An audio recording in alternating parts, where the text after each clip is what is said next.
That's weird. That's weird. Kind of wearing me out.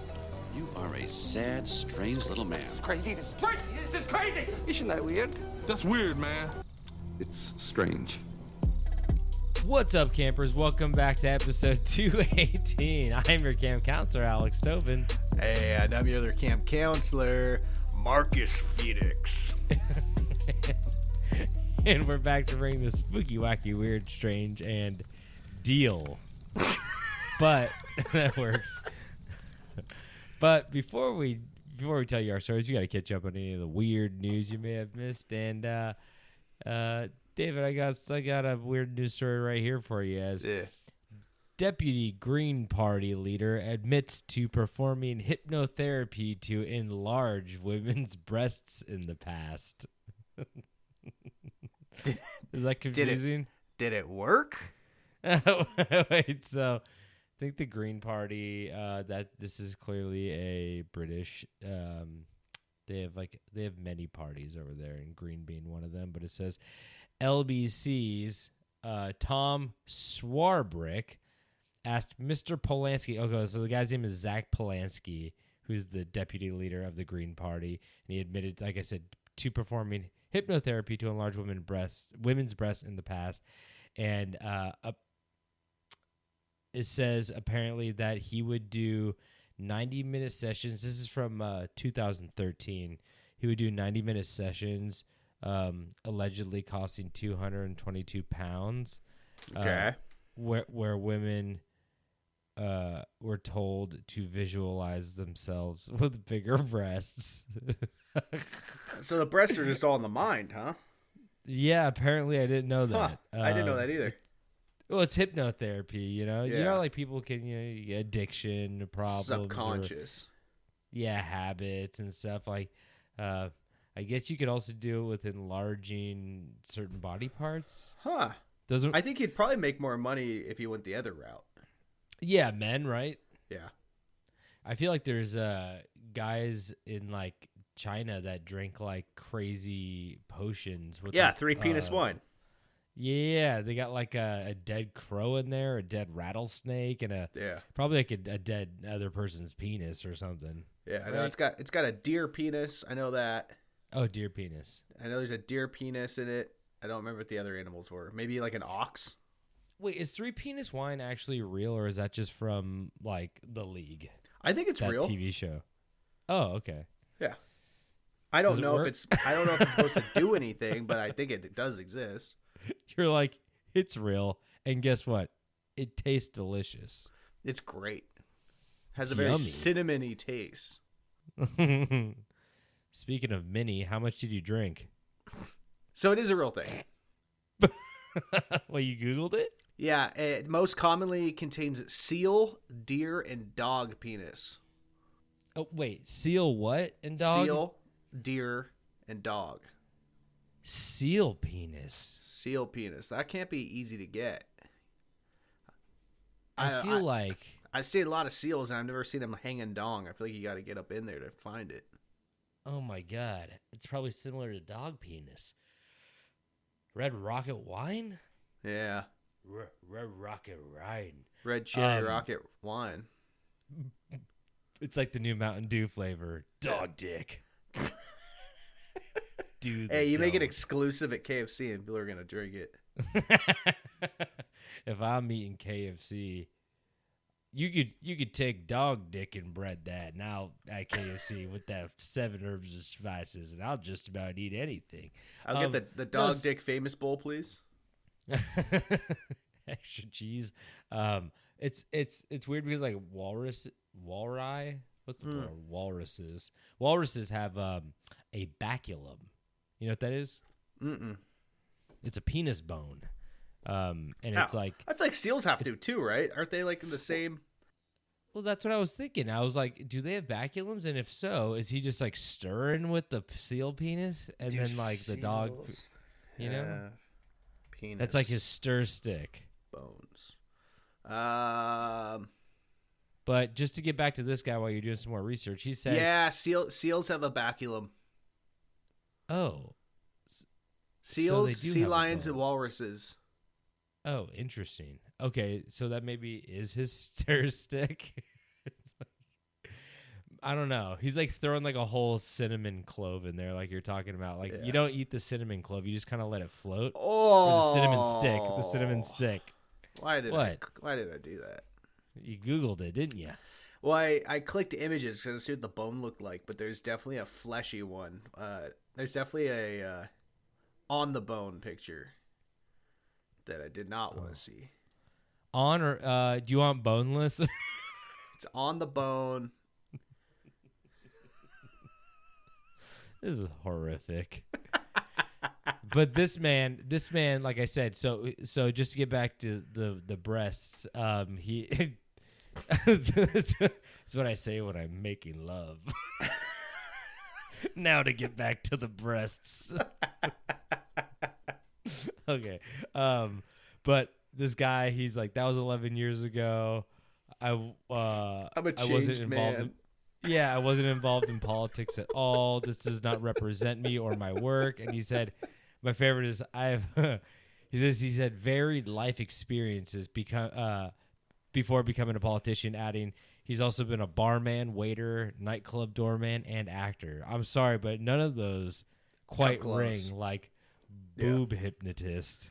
He should have had like magician in there. I feel like you can't be a hypnotist without being a little bit of a magician. Yeah, our hypnotists, I don't think hypnotists would consider themselves a magician, but I think everybody else would. Yeah. Right? I would. This is interesting. What a weird, it's like clearly like, I think the problem is it's just like, because he said, I know that this may be offensive to some. And I'm like, I don't think it's like as offensive as it is concerning that you're like a con man. Like, yeah. You're clearly like scamming people off something that like. Well, is he? Do we know this? It like works. He's like, I made $1 billion. It works. No, he wouldn't be a politician if it worked. But you got anyway. name one politician that doesn't have a weird sexual background. Donald Trump. Oh, you're right. Yeah, that's good. You stumped me there. It's got 0. Wait, what did he write right here? I'm Jewish and gay. I was born in Salford near Manchester, studied in Wales and the U.S. Now live. Why did he mention that? Sympathy? I don't know. I've worked in prisons, schools, universities, and nightclubs, so I very much understand the lives of people working in the gig economy. So is that like kind of like an out where he's like, I'm gay, so it's not predatory. It wasn't about the boobs. He's like, I just know they can grow. I didn't. Well, okay. I also, this is an old story, but do you remember the guy that got caught like doing like household mammograms and stuff like that, like door-to-door mammograms? You talking about like the kid that was like 15, pretending to be a doctor? Oh my. No, well, there's multiple people, but yeah, I remember that kid. That kid was like clearly like something's up with him, and he wore like a doctor's smock, like a white doctor's smock, but he was like 17. Was that guy doing mammograms? I don't know. Oh, how horrible. I'm just trying to tell you right now, if anybody shows up at your door offering to give a free mammogram, just say no. Yeah, it's almost always a scam. Almost always. You could roll the dice, but... Anyway, okay, that's my story. All right. Just kill him. Fox hosts sick suggestion for dealing with homeless spurs calls for his firing. I'm like, you can't. I saw that. You saw that video? News. I saw the video, and I looked at Meg and I go, you can't say that on the news. You say that after 15 beers with your friends. You're like, I know how to solve the homelessness crisis. You're like, have you seen the movie The Purge? And you're like, it's crazy when you're a host on Fox News and you say something so insane that your two other co-hosts act like you said something insane. Oh yeah, she was like immediately like, she like tried to like backpedal, and he's like, the crazy thing is that like, here's what scared me the most about that statement is that I felt like that could have easily been me. Not because of what he I've actually heard said. I've heard you say worse things, but I don't think you were serious about any of it. I wasn't, no, but that's the problem. I feel like if I'm going to lose an argument, I'm going to pull that out. I'd be like, well, and I'm like, I'd rather just like go. I'm not actually that demented where I just say that on the news, but like, especially on this podcast, like when you start having like a good time, and then like he's probably done so many like broadcasts that he's probably like numb to disconnected from the fact that he's on national TV. He's like, oh, just probably like kill them all. And you're like, you're not at your country club, dog. Like you can't just say that. Like there's not going to be other rich people that disagree with you. He's like, oh, kill them because they don't matter. And you're like, oh my God. Involuntary lethal injection or something. just kill him. It's crazy that he said involuntary lethal injection. Like that's picturing worse. him. That's worse than saying just straight out, let's just kill him. Like, yeah, that's thought out. Like he's like, this wasn't a spur of the moment thought. Yeah, he's like, it won't be voluntary. No one will agree. We will hold them down and stab them with a needle full of bleach. And it's like, oh, you've thought about this? And he's like, yes, I've even thought of the proper grammar to use if I were going to ever say this on Fox News. I think he thought he was just going to sneak that by everyone.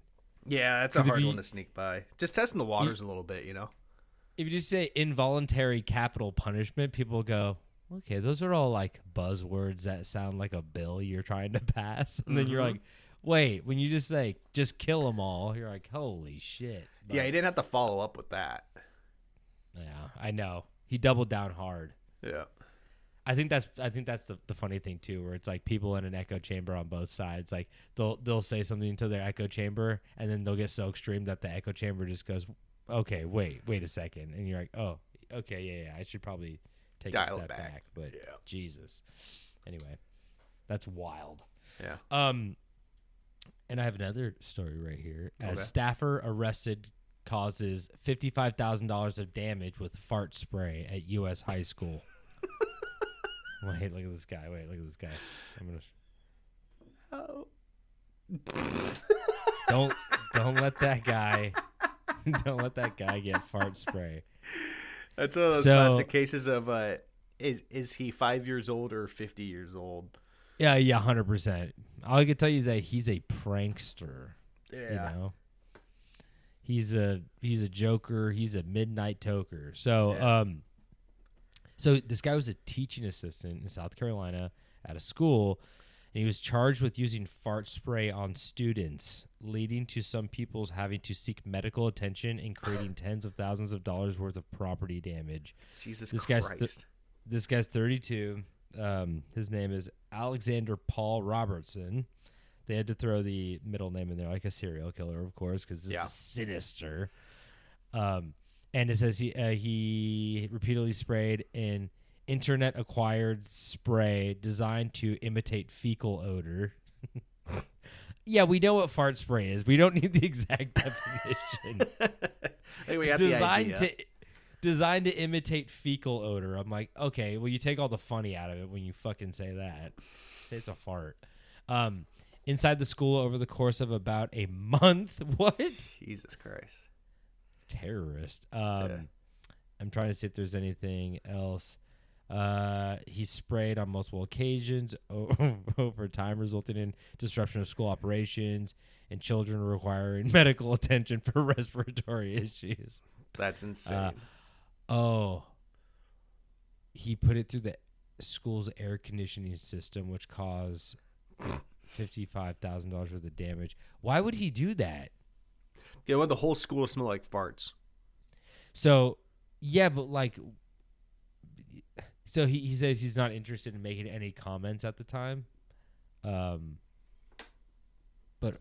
fucking so weird. Like, oh my God. It's just so weird because it's like, what is the point? Like, I understand if he's like, okay, I don't really understand, but like, I sort of understand if he's like, oh, it's like senior prank thing. And he's just like, I'm a weird stunted person who's like wants to be popular. I was never popular in high school. So now that I'm like a teacher's assistant, I have a little like clout and I'm going to like hang out with the seniors and like do a senior prank, and I want to get their respect, so I'm gonna do something real crazy. Like that makes a little bit more sense. But he's like just doing this over a month and just like terrorizing the children. I'm like, okay, Yeah.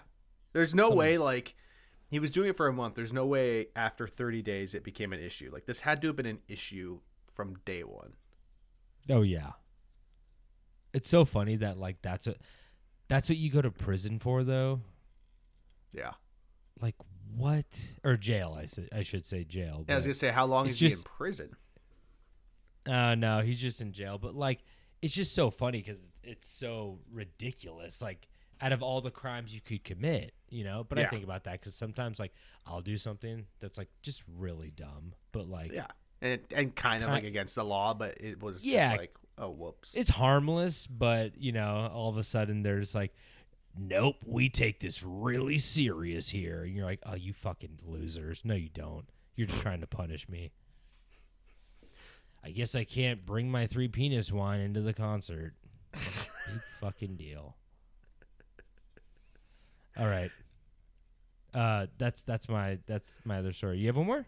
I got one more. Hot Mic captures. When I said hot mic, I think I kind of blew out my own mic. Hot Mic captures Putin and Xi. Is that how you say Xi, the leader of China? Xi Jinping. Xi Jinping. Yeah. Yeah, Xi. Yeah, that's it. So Hot Mic captures Putin and Xi discussing organ transplants and immortality. Holy fuck. I thought you were going to say, I want to get back to this, but I thought you were going to, I saw a TikTok video of like a school play going on. Yeah. And there's a Hot Mic backstage, and somebody did like a Lois voice, and they're like, Peter, the horse is staring at us. Or it was like, the horse Peter, is here. The horse is here. That's what it is. And like the people in the play like couldn't hold it together, and they're just like laughing their asses off. Peter, the horse is here. But holy shit, that's so terrifying. Yeah, that's like that guy who who was like his injected son's. himself with his.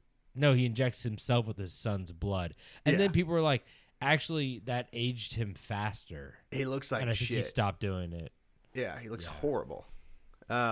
So just to clarify, though, that was a misleading headline, and it was not immortality, but it's to live to be 150 years old.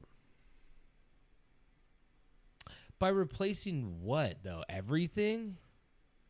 I don't know if it's really specifying.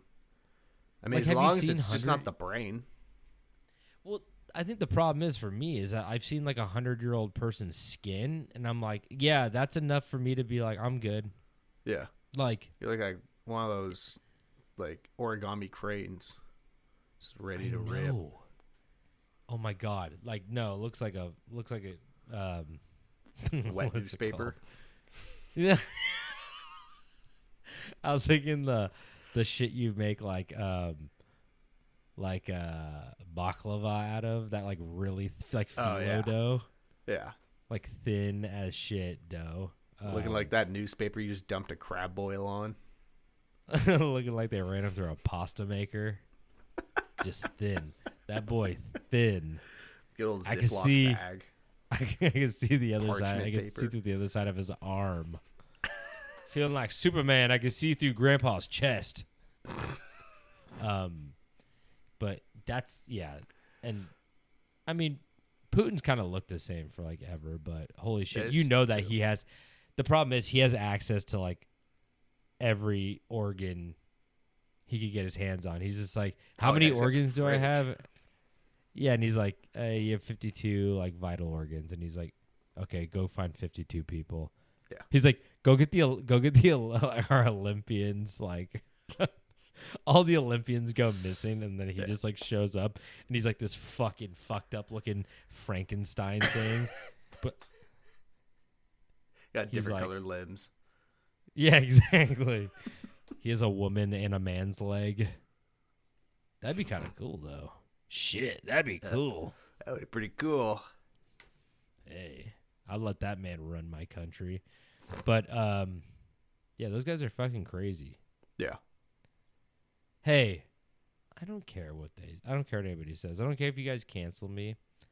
I don't like Vladimir Putin. Yeah. Yeah, you might just have to cancel the whole show because I don't necessarily like the guy either. I don't know. Anyway, should we get into these stories? Yeah, probably. Okay, I think we're caught up on the news. I think we know a thing or two about Russia that we're not really going to get into. God, they're still fighting over there. Just give them back their land. Have a heart. Have a second heart and give them back. He's like, I'll give you back your land if you give me all your hearts. They're like, this is the weirdest trade deal we've ever had. Yeah, give me all of the unprocessed organs that have died in the last 12 hours. See, this is Zelensky should have thought about this. He's like, start collecting organs. We're just gonna trade them. We get one organ for every square mile of land. That's like that meme where it's like, I get organ, you get 1 square mile of land. Yeah. Okay, so let's get into these stories. Now, David, as you know, I just came back from a 10-day trip in Ireland, traversing the rolling Emerald Isles of my homeland. And while I was there, it's not my homeland. I wasn't born there. It's 50% of my heritage. Irish people do not like it when you say you're Irish. They say you're American. Yeah. So don't do that over there. Did you experience that? I did not, but I understand, and I heard people say that. And honestly, if I was Irish and somebody was like, I'm Irish, and it's like, well, where are you from? And they're like, Milwaukee, and they're like, nah. Yeah. But while I was there, I could not help but to notice not only the beautiful landscapes of the reigning countryside, but also the dilapidated and impressive remains of a time long ago in the form of castles, watchtowers, and sacred sites. Now, although Ireland was known as a fiercely religious country and still is, that does not mean that there weren't darknesses that plagued the country from the shadows. As today, I would like to tell you of a secret society and their haunting home where Ireland's dark past continues to hide. As today, we discuss the Hellfire Club and the Montpelier Hill Lodge. You talk about Stranger Things? Yeah, I was going to say, I'm going to do the... Remember when people were like, I'm Eddie. What's that guy's name? Eddie something. And they're like, Eddie Baskins? That's Carol Baskins. That's from Tiger King. Eddie Bauer. Eddie Bauer? It's definitely Eddie Bauer, the fashion Bauer. icon. Eddie Munson. Eddie Munster. Him too. Yeah. That guy's a little vampire boy. No, but just to tell you about the trip, like I said, I spent 10 days there. I did not visit this actual site. I didn't find out about this site until after the fact. But Ireland, it's very rainy. It's very windy, especially on the west coast, Galway, which is near the Pacific. Sorry, near the Atlantic. And we spent 10 days kind of going around the country, the cities in the countryside. And Ireland's not very big, actually. It's about 2.5 hours to get from Dublin to Galway, which is just like across the country from east to west. But they do have like a ton of like open farmland and just like beautiful rolling green hills and a couple small cities and like a lot of little villages and stuff like that. But we'd just be driving on the freeway and just see like these old watchtowers, like or some kind of dilapidated structure out in like the middle of some guy's field. And I'm like, oh my God, like it really, being in like Scotland and Ireland, like possibly in England too. I didn't get to see the countryside of England, but you just get to see these like old structures and you kind of just look at them and you go like, what was that? Was that like a lodge for people to just like take a load off and get a drink and sleep for the night, or was it like a military structure? And well, it's crazy. It's like someone was probably born in that structure and died in that structure. You think? I guess you're right. Yeah. That's I mean, I think we do take, air travel and being able to like travel so easily for granted, because most people probably never left their towns, cities, countries, That's one of those like small things I always think about when people like complain, because there's so many issues with our country, but I'm also like, there are a lot of countries where people will just like never leave the borders of it. Yeah, like we're even like, and it's hard to even think about that because we're privileged to an extent where it's like that's not even on our mind to be like, no, I can't drive somewhere just to like go on vacation, even if it's like 2 hours away. Some guys like, yeah, I've been 5 miles from my house, and that's about. Yeah. It's like when they're leaving the Shire. Yeah, and then he like that's looks it. At Sam This and he's will like, be this step will be the farthest I've ever been. That honestly like gets me emotional every time. It's like I don't know why it always gets me. I'm like I love that field that they're in. It's like such a you just serene... know how. I think it adds to the emotional aspect of just like how far they're gonna end up going to. And I also think that we've all had that experience and not really put out that much emphasis on it because, like I said, we could drive, so you've driven places, but like just like being somewhere and being like, this is the farthest I've been from home. It's like I don't know, just kind of cool. It's a surreal experience. But yeah, so today we're going to discuss one of the structures that's just up in the Dublin hills or mountains. We'll get into it, but it's just like a really old structure, and we're going to find out what actually went down there. So in 1725 on Montpelier, I don't know, Montpelier Hill in the Dublin Mountains, a man by the name of William Connolly, Speaker of the Irish House of Commons, constructed a hunting lodge high up in the Emerald Mountains. The stone lodge was said to be built out of stolen stones from a Neolithic tomb nearby. That's always a good idea. Oh, okay. Wait, I gotta see. I don't know why I didn't look this up, but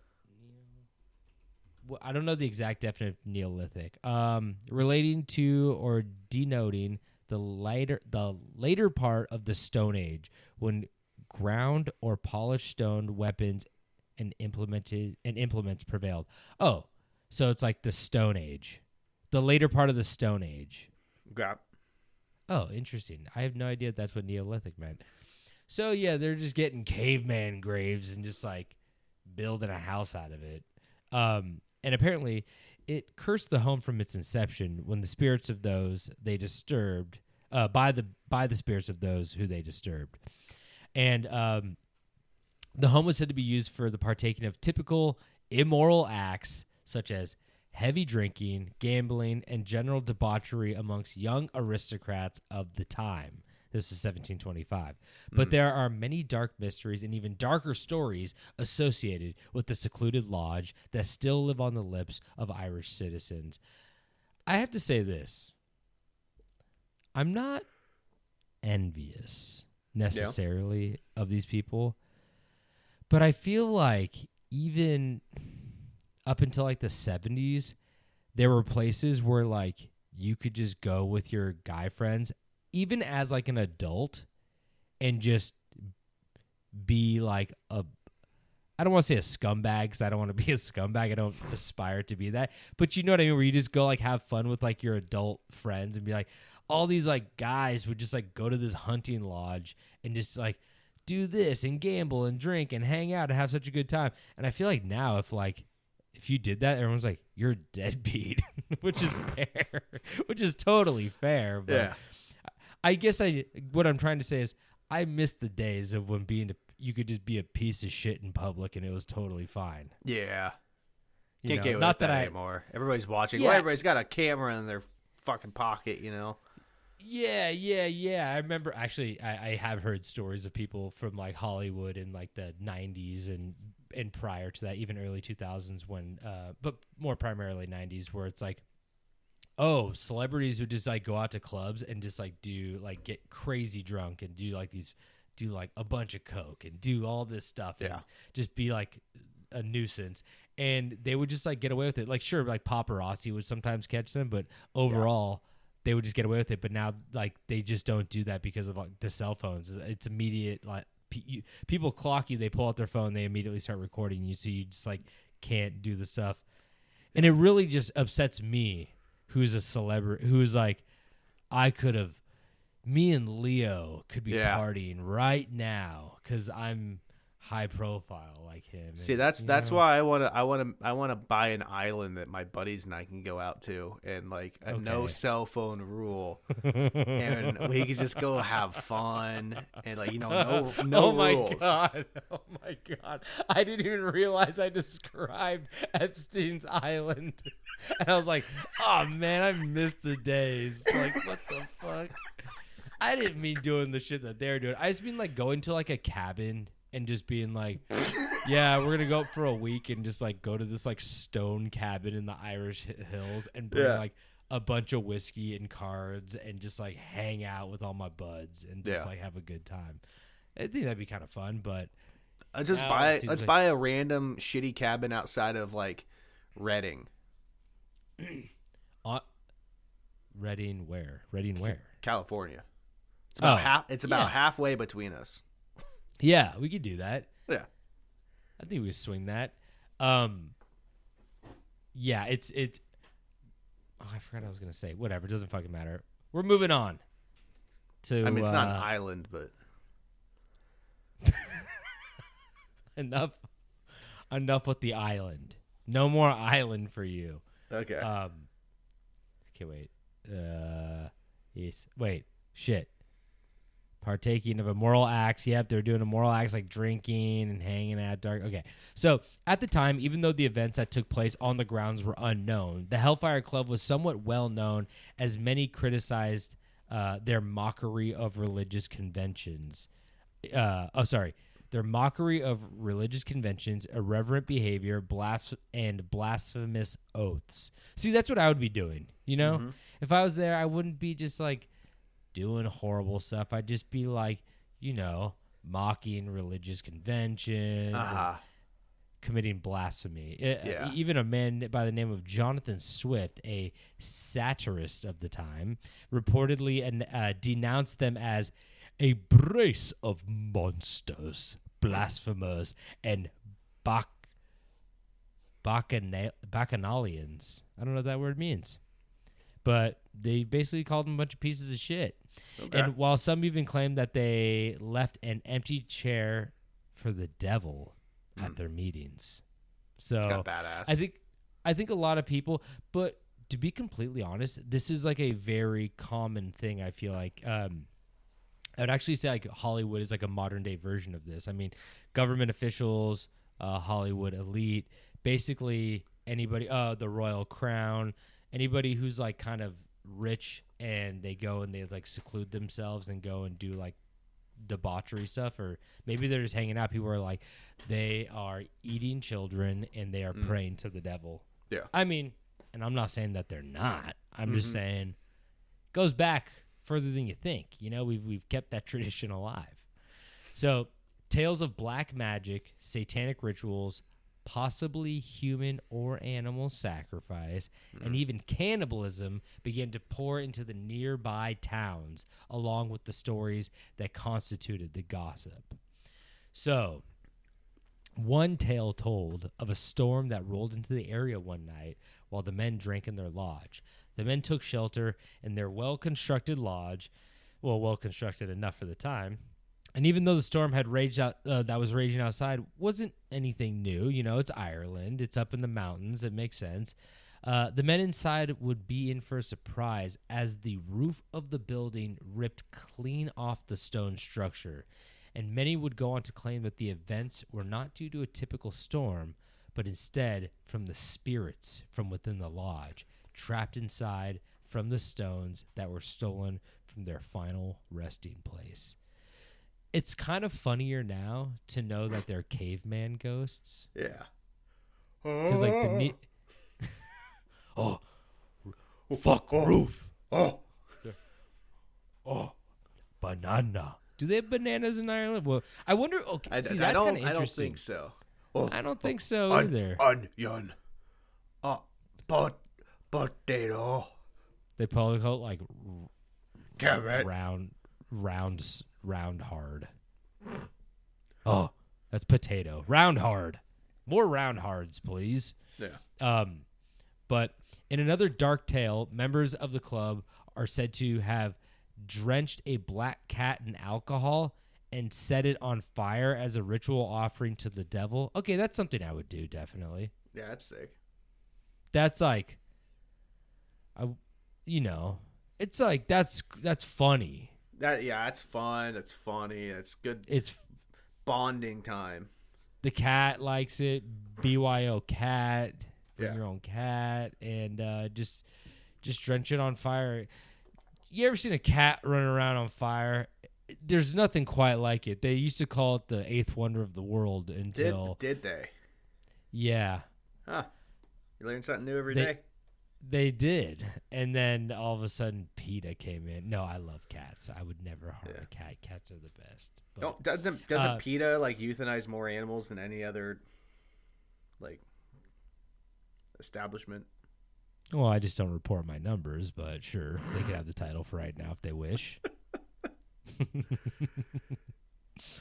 Let me finish the sentence. The cat screamed as it ran around the lodge, and its charred remains were said to haunt the grounds ever after, which was fucking creepy. Because I have a little bit, it's not a haunting story, but when we went to one of the places, we are at a beautiful house out in the middle of on the outskirts of Killarney.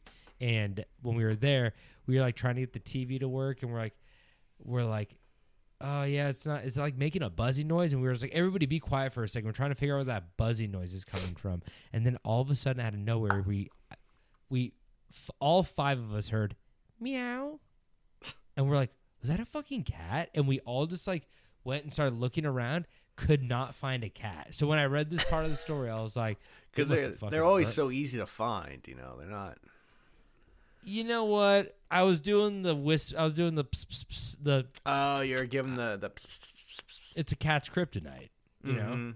either Yeah. that or being lit on fire. But Yeah. that's the other cat kryptonite.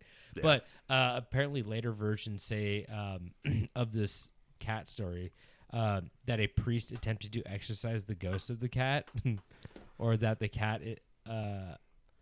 Or that the cat is still occasionally seen as a spectral figure with glowing eyes. That just might be a real cat. Do you know how to get rid of a ghost cat? Oh, I do. Wait, I don't want to ruin your joke, but I think I know. You gotta go get yourself some of them invisible dogs. Invisible dogs. The goddamn invisible dogs are tearing up the carpet again. Oh, They're shitting God everywhere. damn it. They got into the pantry. The invisible dogs got into the pantry. Oh, my God, my dog didn't attack no child. It's damn invisible. You can't prove nothing. Attack no child. That was me. I attacked a child. What do you mean I go to the island? I go to islands too much. I'm talking about the burger joint. Island burger? You got any islands up there? No. Oh, it's like a crappy little restaurant. Isn't there one? People probably like it. Isn't there one like across the street from the convention center in Long Island? Long What Beach? the fuck would Long I Beach. know that? Long Beach. Why the fuck would I know that? Do you never go to the convention center in Long Beach? Have you been there? I used to always have jobs there. Oh, I see. I got one up the street from me actually. It's like a Red tropical burger. Yeah, it's like a tropical themed burger place. That's like a Applebee's or a Red Robin. People would be like, "No, Islands is good." I'm like, "Sure, whatever. I don't care." Yeah. But it's not that good. they got the Epstein just chilling in there, and like he's like, Chris Hansen approaches him. He's like, "Why don't you have a seat? You want a lemonade?" Well, Shirley Temple. Oh a seat. yeah, I'm Epstein on a budget. I go to Islands Burgers. What? I lost you there for a second. Yeah, what'd you say? The last thing I said was a Shirley Temple. Oh man, you And know he it's said bad I when would the love gro- it. Oh, you mean the drink? Sure. Oh my God, that's pretty good. Oh, that very good. What happened to her? I hope she's still alive and well. I thought And she died. 150. I thought she died when she was really young. Okay, we're looking up Shirley Temple. Yeah. Shirley Temple. No, I think she died in her like 40s. Holy shit. She looked like she died in 2014. Whoa, she was 85. Holy smokes. Wow. Who was I thinking of? John Benet Ramsey. Oh, yeah. What's That's the cause actually- of death of Shirley Temple? That's what was that? Oh my God. Shirley Temple died of COPD. What's that? That's what like people were dying of during COVID. Chronic obstructive pulmonary disease. Oh. She was a lifelong smoker. She loved a ciggy. Her and David Lynch would have got along real well. They probably met. I'd put my money on if they met. Shirley Temple, David He's Lynch. like, I need to meet Shirley Temple. Put Shirley Temple in my new movie. It's my David Lynch impression. Okay, so a similar story about this cat getting lit on fire happened with a young serving girl as well, who was allegedly set on fire. Oh, not funny. Or thrown into flames by members during one of their rituals. Some versions say she was doused in alcohol and lit for amusement as part of a sacrifice. Her screams are said to still be heard on Multiplier Hill, and her apparition appears as a flaming figure moving through the ruins. Honestly, good form. Like, kind of cool. If I come back as a ghost, I want to be like an on fire ghost. See, I want to be ghost. like a specter of the night. I want to have like a draping garb around me. You know what I'm saying? I I want torn and tattered, hooded. I don't want you to see any of like my legs. I just want it to be like arms, head, and then just like the cloth. I want to be naked holding a bottle of 3 penis wine. Or like the like an astronaut skeleton that just has like a skull in the helmet, like from the old Scooby Doo's. Oh. That one's pretty cool. That's a cool ghost. I want to be like a ghost with like a haunted mansion ghost. I want to have like a top hat, and I want to have like chains around my ankles and my wrists. Exaggerated like characteristics like big nose. Yeah, and I want like a clattering chains. Yeah. Clacking. What do chains do? They rattle. They rattle and they clack. And they claddle. Is Why that a does word? why does clack sound like a bad word? What does clack mean? That's Okay, we that can't do feels this. that feels like an offensive word coming out of my mouth. Clanker. Clack. Definition. Are we doing this? Whoa. To make or cause to make a sharp sound or series of such sounds as a result of a hard object striking another. There you go. What? Okay, clack. So, this lady got lit on fire. I'm sorry about that. There's also a story of a man by the name of Lord Santry that caught part of the building on fire while burning a dwarf servant alive in a Holy ritual gone wrong. shit. Okay. Oh my god. Lord Santry, you can't burn dwarf servants alive. In a ritual gone wrong, what was the ritual gone right? He caught himself on fire as well? I think he caught the whole building on fire. I like to assume he might have been involved in that, but Okay. you know, Holy smokes.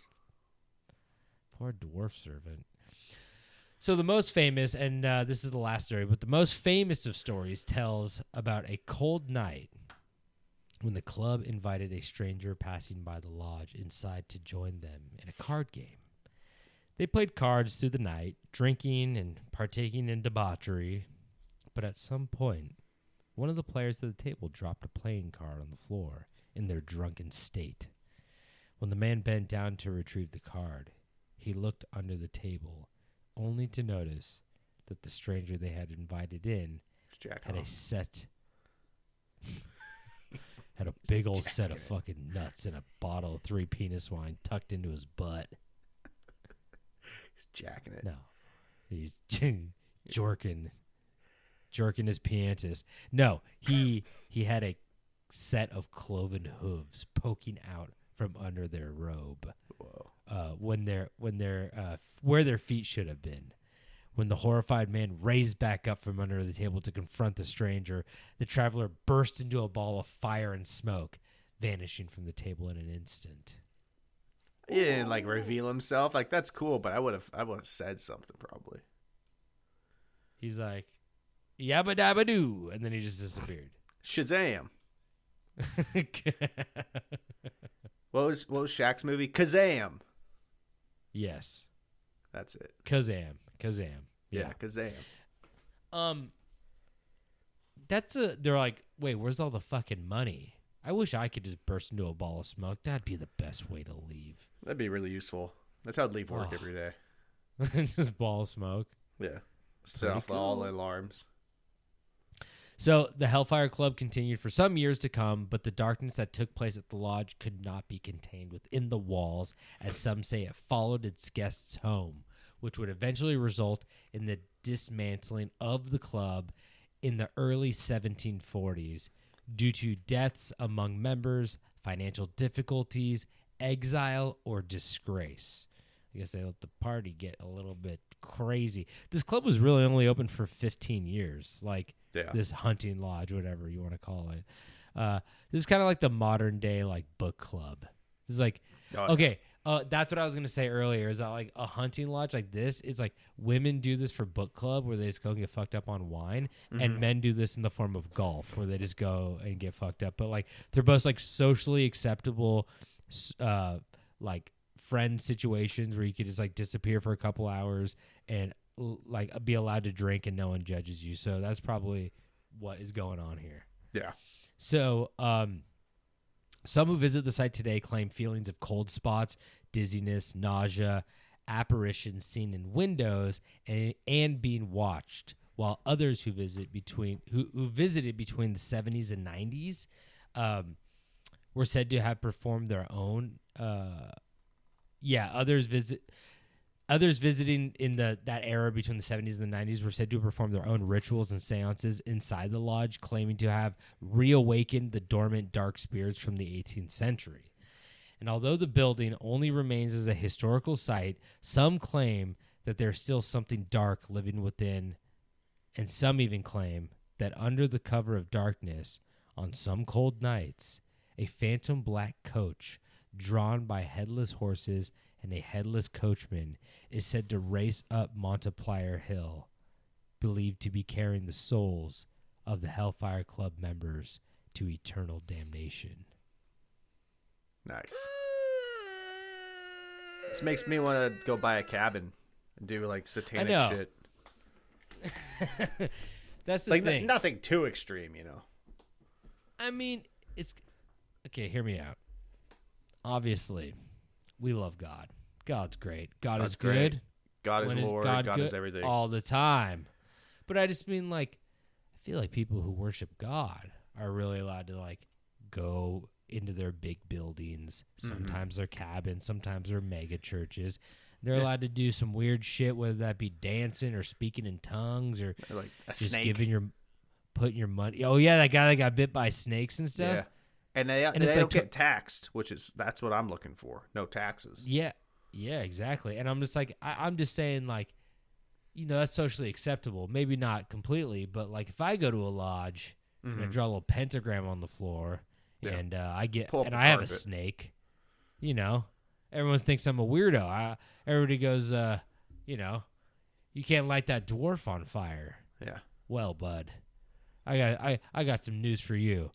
Not only am I going to light this dwarf child Shirley Temple on fire, but I'm also not going to pay taxes.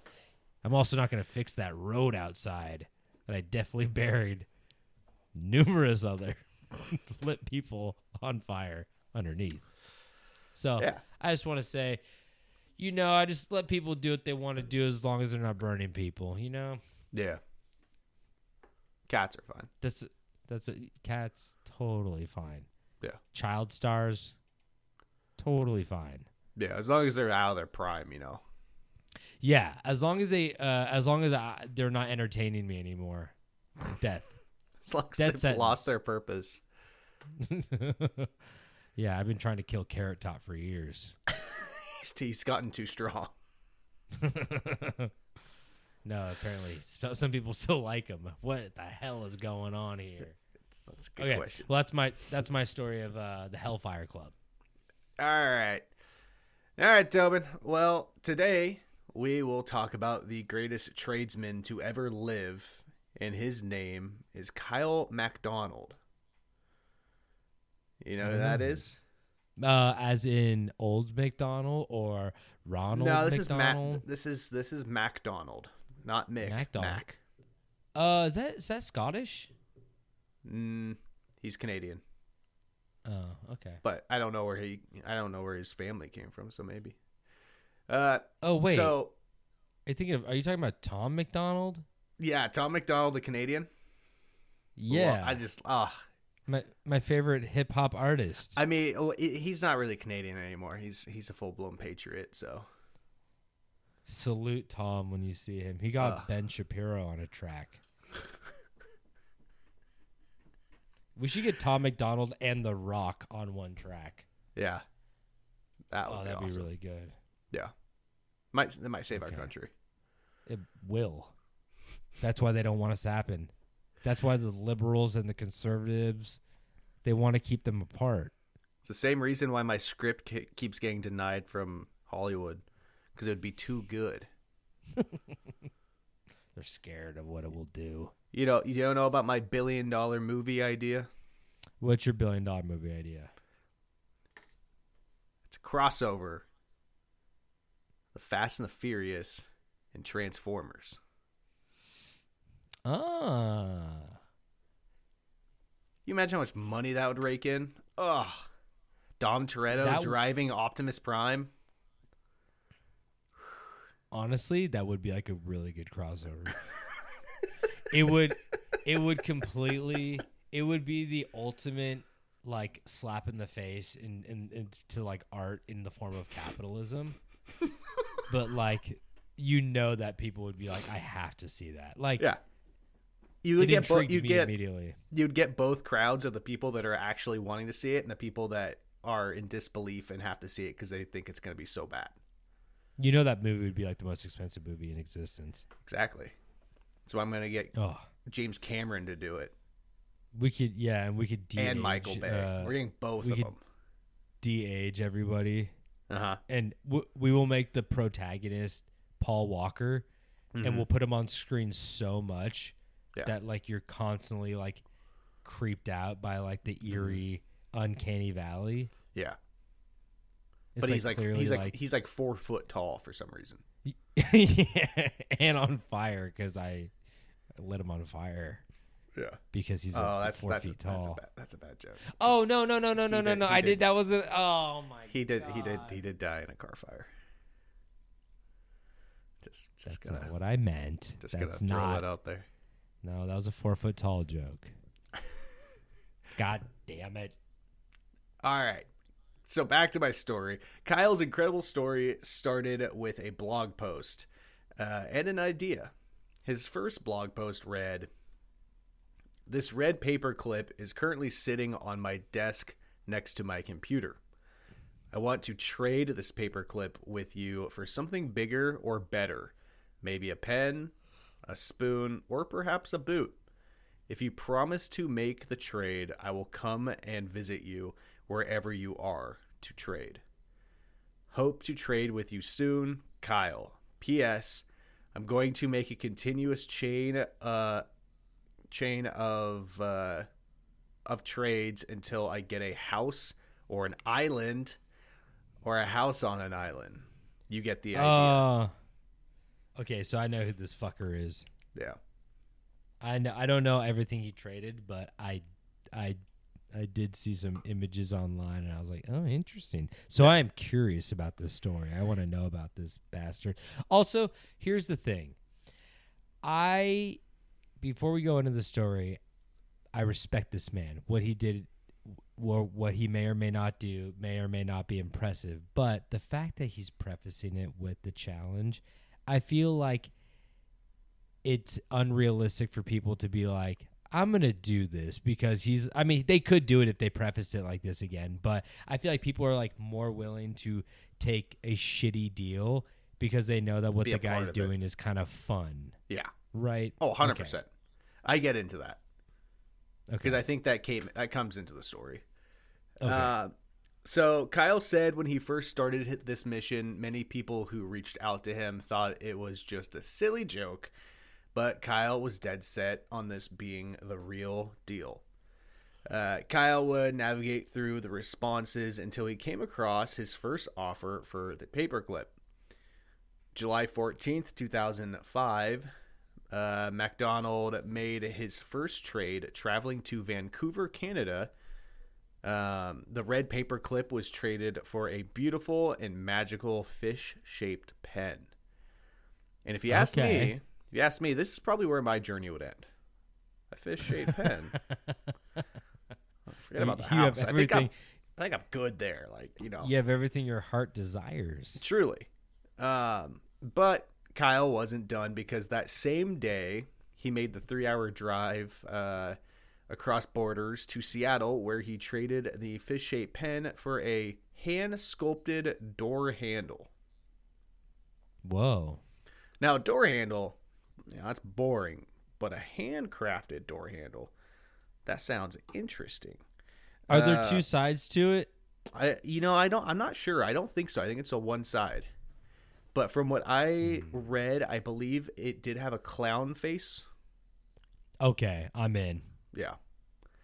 I wouldn't know where to put that though, because I'd be like, I obviously you want on like the outside of your house, but I'm like too scared it's gonna get stolen. So do you put on the inside of your door so you see it every day when you're leaving? Or like if you have a do you garage, like maybe bathroom? the handle into the garage or the handle near your bedroom, or I'd be like slamming the guy who made it up against the wall. I'm like, make another.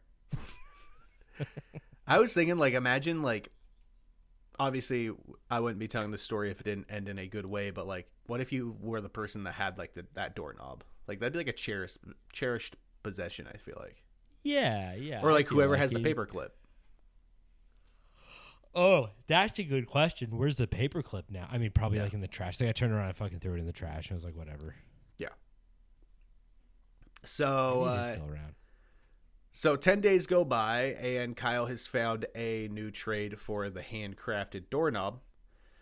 July 25th, 2005, Kyle traveled to Amherst, Massachusetts, and traded the doorknob for a good old classic Coleman camping stove. But this wasn't just some camping stove. This one came with fuel. This one was Coleman camping stove. It's like Coleman, it came with fuel. Ah. And, Is there a 4-foot person nearby? There wasn't. There might have been. It wasn't specified. And in a few short days, Kyle has turned a red paperclip into a working, functional stove with fuel. Ooh. You keep emphasizing the fuel. That's because everything I read about this kept emphasizing the fuel. You're like, the fuel's not that expensive, right? It has fuel. It adds up. Does add up. After a few months of enjoying his Coleman stove with the fuel, He used Kyle. it? Wait, this fucker used it? I don't know. I admit that. I assumed. I don't know. Little creative liberties with this fuel. Yeah. Why not? I gotta spice it up a little bit. So Kyle hits the road after receiving a new offer for the stove. This trade would take Kyle to California, where he would trade it for a Honda generator. This trade would happen with a Marine sergeant at Camp Pendleton. Ah, San Diego. Yeah. Now, I'm not seeing which Honda generator it was or how old it was, but if it was new, this could be anywhere between $1,000 to $6,000+. Mm-hmm. $6,000 plus. This is where the trade really makes a big jump, in my opinion. Like Coleman camping stoves are nice, but like those are maybe $70-$90. Oh, is it really that cheap? Yeah, they're not that expensive. Mm. So This is when tragedy strikes. In one way or another, Kyle's Honda generator was confiscated by the New York Fire Department. What? And then I remembered after that, I was like, I got to figure out why, and I Googled it, and I should have deleted when I said one way or another. He got it in California. He got the generator in California and flew back to New York. Like, why not unload it for something? Like, I think he was driving the whole time. Oh my God. I guess that's cheaper. I don't know if that's cheaper. I think he made a trip of it. God damn. I would just be like, no, I think I'm going to like stay over here and see if I could like sell the generator. I don't know. Maybe it takes a while to sell all these things. You can't just like. Well, I think that was also like get the right item. Part of the fun of it. I mean, his original post, he said, make me an offer and I'll come to you. Okay. And so I did find the reason. So it wasn't in one way or another. He left the generator in his hotel room during his stay, and when room service came to clean his room, they noticed that the generator was leaking gasoline on the floor. Oh, it had fuel.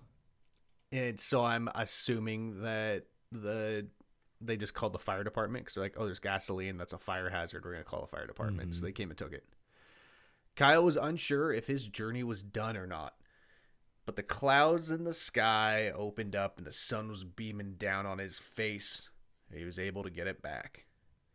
It was noted that when he got it back, he also received a Tootsie Pop from the firemen, and they let him pet their Dalmatian.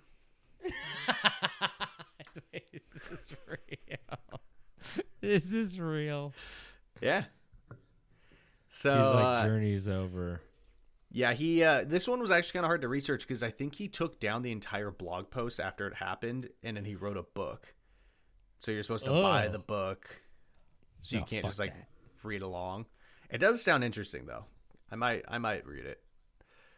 So after getting his generator back, Kyle remained in New York, where he found a young man who wanted to trade what he called a party pack for the generator. This party pack included one empty keg with a coupon to fill the keg up with whatever beer the owner wanted, and a neon Budweiser sign. Whoa! Now I know I was gushing over the fish pen, but boy, a neon sign really gets me fired up. It's been like a lifelong goal for me to own a like real legit neon sign. Yeah, and a unique one at that. Yeah. Oh, I'd love having one of those. Get one from like the 70s or 80s. That would be cool. Yeah. Like so retro. Awesome. My question is, do you think that's more or less than a generator? More. Neon signs are expensive. And the keg? Full-size keg? I think it's a full-size keg. Those can be expensive. Couple $100? Like $300, I think. And the actual keg is probably a couple $100, right? Yeah. Okay. So heading back up north, and you get a drunk guy to make the deal with you, and that drunk guy will give away something much more expensive just for beer. Those guys are desperate. Oh yeah. Okay. Yeah, I think we're gonna have another jump here. So heading back up north to his homeland of Canada, Kyle met up with a Montreal DJ to trade the party pack for a damn snowmobile. Oh shit! Yeah. Must be an older one, but still. Yeah, who knows if it runs. So it was with this acquisition of the snowmobile that Kyle started to become famous. And he didn't really like the media attention. Kyle didn't really like that everybody knew about it because he wanted to keep it as like real as possible. He didn't really want those like handouts. Oh, I see. Oh, he wasn't. Okay, fair enough. I was going to say, well, this is how you get the house a lot easier, but he wanted to be a purist. He wanted to have like closer to realistic trades and not just... Yeah, you don't want like some guy showing up and being like, I'll offer you a house for that snowmobile, and he's like, okay, realistically I need like 20 or 30 more trades to get the house. Like, yeah, fair. So Kyle was interviewed to do a TV interview where he was asked if there's anywhere he wouldn't go to sell the snowmobile. And Kyle responded with Yahk, which is Yahk, a hamlet in the Rockies. And for anyone who doesn't know what a hamlet is, because I didn't, I thought it was a play. It is a settlement that is smaller than a town or village. Oh wow! So it's why wouldn't he go there? I guess it's just a little piece of shit. There's probably like 2 houses there. Oh shit! Smaller than a village. Wait, I want to Google this. What's it called? Yahk? Yeah, Yahk. Yahk, Rocky Mountains. Wow. Yeah, there's nothing around it. Oh, Do we got a population? There's just pictures of like trees. Population. Let me type in population. 0. Population. 179 people as of more than I thought. 2021. Huh. I think it's not necessarily just the size. I think it's also the secludedness of it, probably. Yeah. Yeah. So, of course, someone caught wind of this, and with a good sense of humor, a snowmobiling magazine offered an expenses-paid trip to Yahk in exchange for the snowmobile.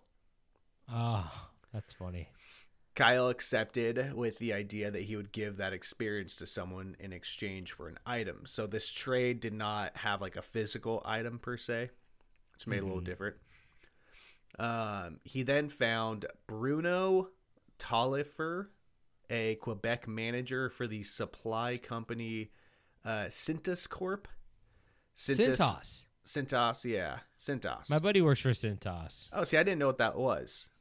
They make all the the non-slip mats and like medical stuff that you like hang on the walls in a business. Yeah, I was gonna say it's a business that provides like uniforms, safety products, mops, cleaning supplies, all the random things that you need to like run a business. That's a smart bit. That's the shit that never goes out of style. You know. No, like those like probably like paper towel dispensers or like the things you put needles in like airport bathrooms, like weird recession proof.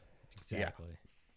So I got off the rails there, but so the expenses paid trip was traded to this manager for a 1995 Cintas delivery van that he was planning on selling. Oh shit, those are big. Yeah. So with the keys in hand and the logo ripped off of the van, Kyle had another trade brewing with a Toronto musician. The musician was in need for a van to move music equipment and made the offer to provide studio time at the recording studio he worked at, with the promise to arrange a recording contract with the studio, and provided studio time and a pitch of the final product to music executives. Whoa. Which sounds like an insane deal for like a crappy old van. But I'm afraid that the music executive is like, I run Poop Records, like Poop pitch me your Records. album, and they hear the pitch and they go, I don't like it. You're like, well, that was actually worth nothing. But studio time is valuable if you're able to get like a full album in there. Like that's probably thousands of dollars, you know? Yeah. Not being a musician himself, it was easy for him to trade this deal to a Phoenix singer named Jody Nat. And guess what Jody owned and was willing to let go for a shot at a deal with the record execs? What? A duplex. Whoa. And just like that, like when Frodo cast the One Ring into the lava of Mount Doom, Kyle's journey was done. Kyle had taken that single red paperclip and turned it into a home. When Kyle was asked what he experienced or what he learned from the experience, his answer was, if you say you're going to do something and you start to do it and people enjoy it or respect it or are entertained by it, people will step up and help you. I like that. So a little off-brand for the podcast, but I thought it was interesting. No, it definitely is. That's crazy. I just went to Jody Nat's Wikipedia page. Yeah. How's she doing? She's alive, which is great. That's good. She heard it will offer McDonald a room in her home with free rent for a year in exchange for the contract. The result. Oh, so it was only for the. See, they didn't add that part. That's not as cool. Wait, just a room for a year? All right, this is kind of. You know what? I'm just gonna go back and delete all that. What the fuck? What the hell? But she basically was able to get her second album called Pivot out because of that studio time. Wait, is Kyle McDonald's house? Wait, but then he says he does have a house. Dude, wait. That wasn't the last thing. That was the last thing on what I was reading. On Wikipedia, under the Kyle McDonald thing, it says that he traded the contract to Jody Nat for a year's rent in Phoenix, Arizona. And on April 26th, he traded the year's rent in Phoenix for one afternoon with Alice Cooper. What the fuck? And then a month later, he traded the afternoon with Alice Cooper for a Kiss motorized snow globe, as in the band Kiss. And then a month later, he traded the snow globe to Corbin Burnson for a role in the film Donna on Demand. Is that a porno? And on, let's see real quick. Dude, how is I clicked on so many different things and I found one that was like a really good source that added more detail to it, and it ended there.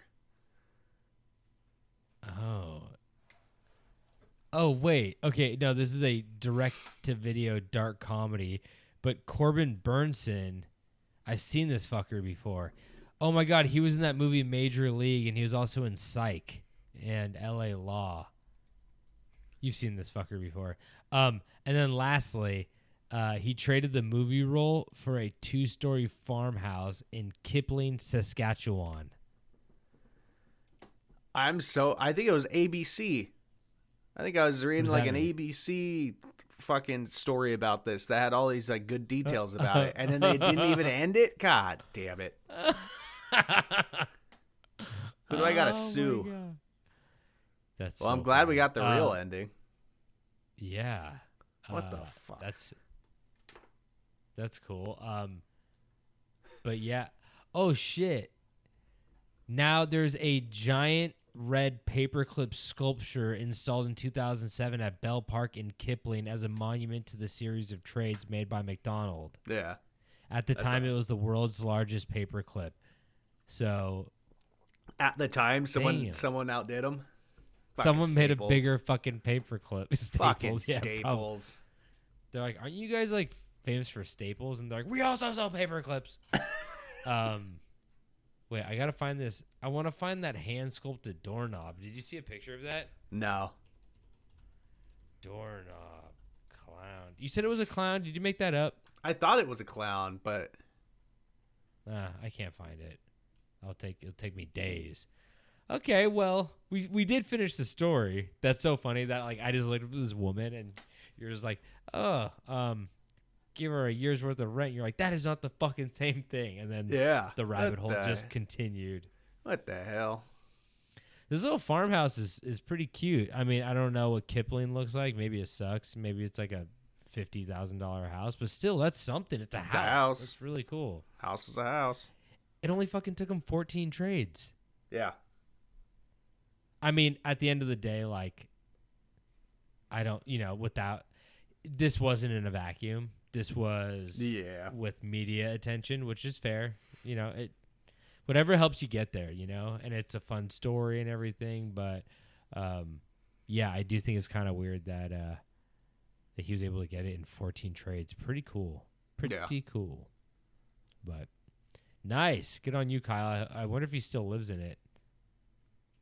Probably sold it as soon as he got it. I feel like you wouldn't sell it. I feel like it would be like you rent it out. I feel like it's too like maybe he did sell it. Wait. I want to see if there's anything about him selling the house. It doesn't say. Shit. You got the address? Kyle McDonald. No. Look I it up don't on think Zillow. so. Oh yeah, you could look it up on Zillow. Maybe that's off pod. Interesting. Okay, cool. Well, I think that's all we have for you today. So thank you guys for tuning in once again. We love telling you stories, and we love when you stick around and listen. If you guys want any more information, you go to Camp Strange Podcast on Instagram and click the link in bios to see what we have there. Revate, review, subscribe, and share it with a friend. And David, do you have anything to say before we get the hell out of here? Release the Epstein files. Oh. Release the Island Burger. Release the Shirley Temple Double Island Burger combo this fall. We need it. Yeah. I think I might go to Island soon. I've been trying to get everybody to go to Chili's. Yeah. Can't really. It's hard to get people to willingly go and get diarrhea, but I'm really trying. Is that do they have the triple dippers? Yeah. Yeah. Oh, I want one. I want 3. Need the triple I want dippers. Triple. All right. Well, thanks, guys. And don't forget to stay strange.